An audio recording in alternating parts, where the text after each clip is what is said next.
Oke,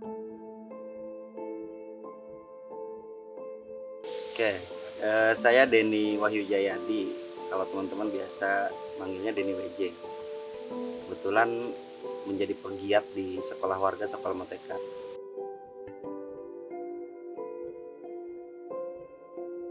Ya, ini berasal dari intensitas teman-teman berkumpul ngariung. Terus memang mazhab kami the power of ngariung. Akhirnya dari situ lahirlah gagasan-gagasan. Dan riungannya tidak hanya untuk di sini saja, tapi berelaborasi dengan teman-teman di daerah lain di Yogyakarta, Pulau Jawa lah sering ngariung. Akhirnya disepakati sekitar bulan Februari 2018 untuk membuat semacam perkumpulan gitu ya. Bukan perkumpulan, riungan setiap tanggal 27. Dari tanggal 27 setiap bulannya, alhamdulillah sampai hari ini, bahkan yang bulan ini kami melaksanakan 7 likuran secara gebiar. Nah, itu untuk konsolidasi potensi. Nah, dari 7 likuran yang pertama di Februari, akhirnya bulan Maret itu terciptalah sebuah kegiatan pendidikan, yaitu sekolah warga. Tidak hanya di Ciamis, dan untuk di Ciamis kebetulan tempatnya di sini ya namanya Sekolah Motekar, modal tekad kadai kerampak, jadi diakronimkan. Nah, karena ini sekolah warga, jadi tidak juga harus dibayangkan seperti sekolah-sekolah umum, sekolah-sekolah formal lainnya gitu. Jadi di sini yang punya kendali adalah warga. Jadi tugasnya hanya menjodohkan antara dia yang mau bersodakoh dengan dia yang membutuhkan keilmuan. Jadi sifatnya seperti itu. Maka tidak akan dijumpai di sini siapa kepala sekolahnya, siapa gurunya, siapa muridnya, karena siapapun bisa menjadi guru, siapapun bisa menjadi murid di sini. Jadi sifatnya perjodohan. Nah, ketika berjalannya waktu, berjodohlah teman-teman yang suka bermusik dengan komunitas musiknya, yang suka menari dengan tariannya, yang suka pepelakan dengan pepelakannya, yang ya sesuai dengan ketertarikannya masing-masing.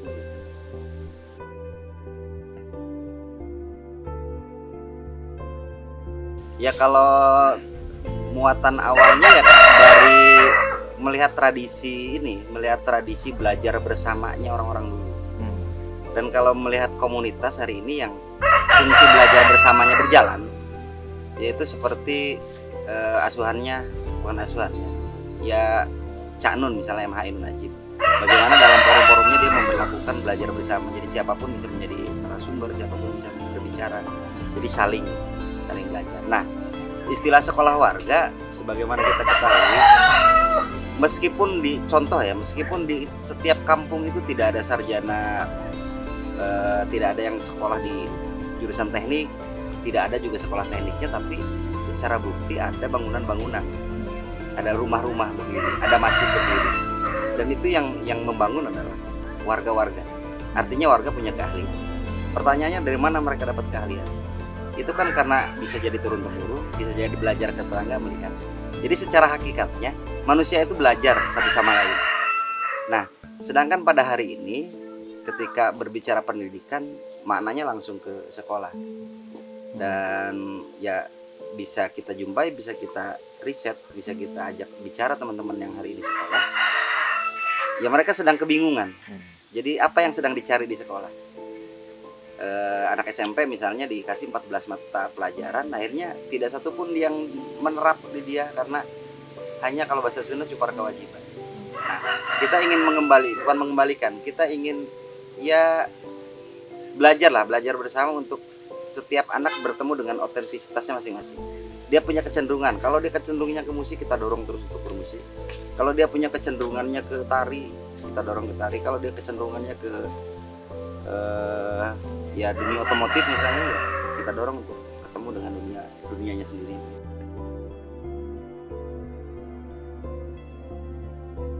Ya kegiatannya ada dua, ada insidental, ada rutinitas. Kalau rutinitas setiap hari Minggu kita mengadakan rutinitas dan diawali dengan bermain bersama. Permainan yang kita pilih adalah permainan yang berbau permainan dahulu. Kayak tadi, hari ini kita gelar dari mulai oray-orayan sampai ke cingkurulung ya, dari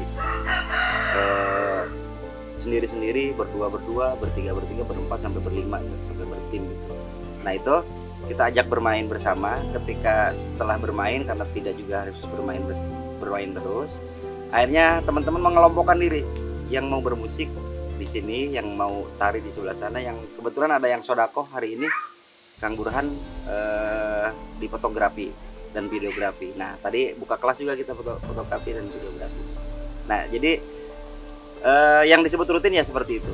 Kita tidak punya jadwal tetap, hari ini belajar apa, besoknya belajar apa lagi. Ya tergantung perjodohan tadi antara yang membutuhkan dengan yang mau bersodakoh tadi. Itu kalau kegiatan insidentalnya ya di sini beberapa kali terselenggara event, termasuk juga karena salah satu produk dari Sapala Motekar adalah kaulinan. Ya mandu kaulinan kami dapat inspirasi dari teman-teman komunitas di Cikibung Tasikmalaya. Akhirnya di Sapala Motekar ini menyebutkan dirinya sebagai lembur kaulinan Cibunar, dan di situ jadi tempat bermain ya, permainan tradisional, dan itu ternyata efektif juga untuk mengurangi kecanduan anak terhadap gadget.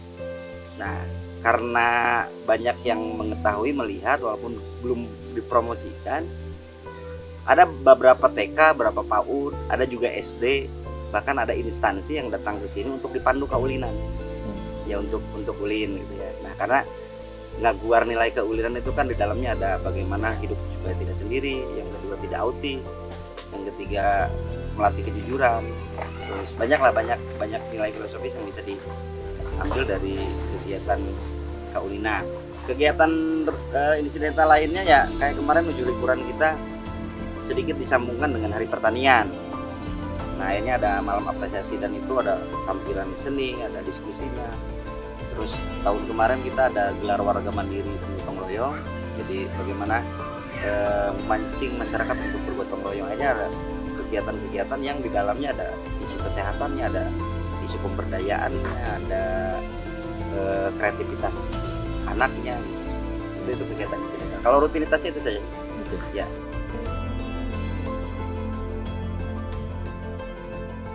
Ya, karena pendidikan hari ini diterjemahkan hanya sekolah. Betapa kita tidak, untuk urusan belajar saya tidak mandiri. Bahwa belajar itu harus disediakan sebuah ruangan, harus dipanggil anak-anaknya, harus duduk berjajar, harus disediakan orang yang katanya guru di depan. Padahal media belajar banyak sekali. Nah, kenapa yang seperti itu peminatnya banyak sekali? Karena satu aturan wajib belajar. Yang kedua, karena ada jaminan. Disangkanya jaminan itu bahwa nanti setelah lulus dari melalui proses belajar tersebut nanti akan dapat sebuah lembaran. Lembaran itu payu gitu. Bisa dijual untuk cari uang dan lain sebagainya. Nah, kami berpikir lain, bahwa output dari pendidikan adalah kemampuan. Output dari pendidikan adalah pengabdian dari seorang. Maka berbicara pengabdian ya disesuaikan dengan apa yang dia mampu, dia miliki gitu. Nah artinya ketika berbicara ya pendidikan di kami lebih memperluas belajar. Jadi yang dibangun di sini adalah bagaimana membangun ekosistem belajar. Karena prinsipnya tadi semua orang itu adalah guru. Pernah suatu hari di sini ada kelas bahasa Inggris karena ada yang mampu, ada yang bersodakoh bahasa Inggris. Di kelas bahasa Inggris itu dia salah satu pesertanya adalah ada seseorang yang dalam olah vokalnya bagus. Pagi menyelenggarakan kelas bahasa Inggris, siangnya menyelenggarakan kelas vokal. Dan gantian, yang tadinya jadi peserta di bahasa Inggris jadi gurunya, dan yang pengajar bahasa Inggris jadi murid. Nah, sampai terjadi seperti itu karena setiap orang punya keahlian, dan kita tidak harus menunggu yang didaulat sebagai guru, ternyata sama pun bisa menjadi fasilitator dalam belajar gitu. Nah, kaitannya dengan pengistilahannya sekolah warga, saya ulangi lagi, yang mudah-mudahan setiap anak bisa merespon bahwa di lingkungan kita ternyata ada si emang ini yang jago ini, ada si bibi ini yang bisa bikin ini, dan itu kenapa tidak menjadi bahan belajar gitu, ekosistem belajar.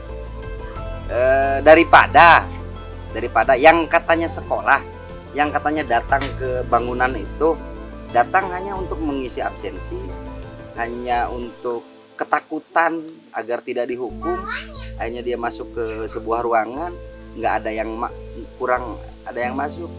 Ketika naik tingkat, dari tingkat pertama naik ke tingkat kedua, akhirnya pas ke tingkat kedua lupa lagi di tingkat pertama, karena bukan dari interestnya dia untuk belajar, tapi karena paksaan.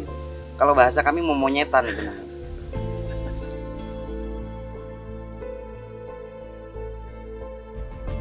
Ya, pertama karena sudah terlanjur tinggal di sini, akhirnya yang adanya potensinya yang ada di sini secara lahan, secara walaupun ini masih sewaan, akhirnya melakukannya di sini. Tapi kesininya kami lebih paham lagi, lebih paham bahwa betapa sudah sekian dekade kita pendidikan yang ada di kita di Indonesia itu dalam prosesnya saja anak dibuat jauh dari lingkungan. Kalau tadi mendengarkan lagu Salam dari Desa, anak-anak bergembira riang, tapi bukan kami punya, kan gitu ya. Jadi ini ada pemberdayaan, ini ada wawasan tentang ini, dilatih untuk ini, tapi ujung-ujungnya bukan buat kami. Nah, sekolah, aktivitas belajar, bagaimana kita giring outputnya adalah buat lingkungan kita. Jadi yang namanya sekolah jangan diceraikan dari derita lingkungan. Bahan yang diajarkan adalah bahan yang ada di sekitar lingkungan. Ya mohon maaf, tradisi belajar, bukan tradisi belajar, ya sistem yang ada di kita itu secara tidak langsung mengusir anak dari lingkungan. Secara simbolnya saja, sekolah sekarang dibenteng, sekolah sekarang dijaga oleh satpam.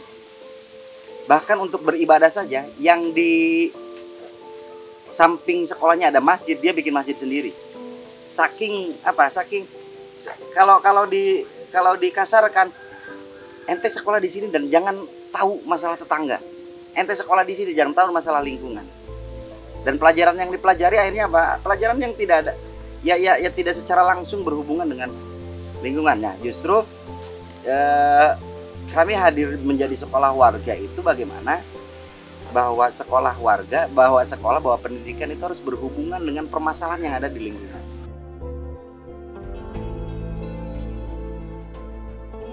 Ya kalau secara signifikan sih belum, baru berupa hayalan. Cuman ada beberapa yang sudah terjadi di sini. Salah satunya ketika siapapun yang hadir ke Sekolah Motekar untuk dipandu Kak Udina atau untuk menggelar sebuah acara atau untuk sekedar main di sini, ada aturan di sini seperti datang ke bioskop, gitu ya. Jangan membawa makanan dari luar. Dan itu yang disediakan oleh ibu-ibu, artinya itu pemberdayaan. Yang kedua, ya baru akhir-akhir ini teman-teman, karena alhamdulillah salah satu barokah dari corona, dari COVID-19 adalah anak diliburkan dari sekolah. Ketika mereka berlibur sekolah sering ada di kampung, sering ngariung. Kita tanamkan di sini bagaimana riungan, bagaimana diskusi, bagaimana belajar bersama. Adalah sebuah kelas yaitu kelas perikanan. Nah, disesuaikan dengan potensi di sini karena di sini bisa teman-teman lihat ada banyak kolam gitu ya. Dan ada 54 anak yang 50 teman-teman kami, dulur-dulur kami yang hari ini mengakadkan untuk ngurus ikan. Nah, belum terlihat hasilnya, cuman sekarang mulai berproses. Terus ada juga anak-anak yang sudah mulai ada ketertarikan di wilayah pertanian. Nah, kalau ke ekonomi kreatif ya di belakang saya ini teman-teman. Ini murni anak-anak yang ada di lembur sini ya, di Kecamatan Sadananya lah, kecuali pamongnya ada dosen di sini. Kita Sekolah Motekar kepalanya itu bukan kepala ya, sebutan pupuhnya rektor, dan itu asal-asalan aja karena kumaha aing. Terus ada dosennya juga, ada yang yang menemani teman-teman bermusik. Nah, ini bisa jadi ekonomi kreatif juga buat teman-teman.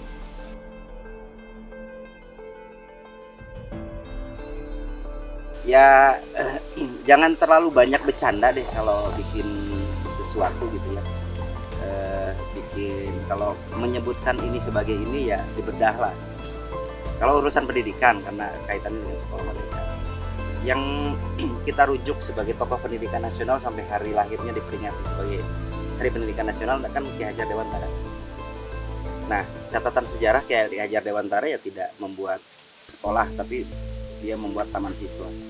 Bagaimana teman-teman diajak bermain, diajak mengenali pendidikan karakter lewat permainan, akhirnya nanti teman-teman dikelompokkan sendiri. Kayak ini hampir sedang berproses kami menuju itu. Teman-teman diajak bareng, terus ya saling bersinggungan. Nanti silakan mengelompokkan diri, saya senangnya ke bidang apa. Nah, kalau harapan terbesarnya adalah ya tercipta kembali suasana seperti itu, suasana seperti yang dilakukan oleh Ki Hajar Dewantara dulu, bahwa pendidikan berhubungan dengan potensi yang ada di daerahnya, pendidikan berhubungan dengan minat dan bakatnya anak, pendidikan tidak berhubungan dengan industrialisasi. Lawangkan di kita udah terlanjur kali ya, tokoh pendidikannya Ki Hajar Dewantara, tapi sistem pendidikannya denles yang dipakai. Jadi sesungguhnya bullshit itu Ki Hajar Dewantara dijadikan tokoh pendidikan nasional. Tokoh pendidikan nasional kita itu denles.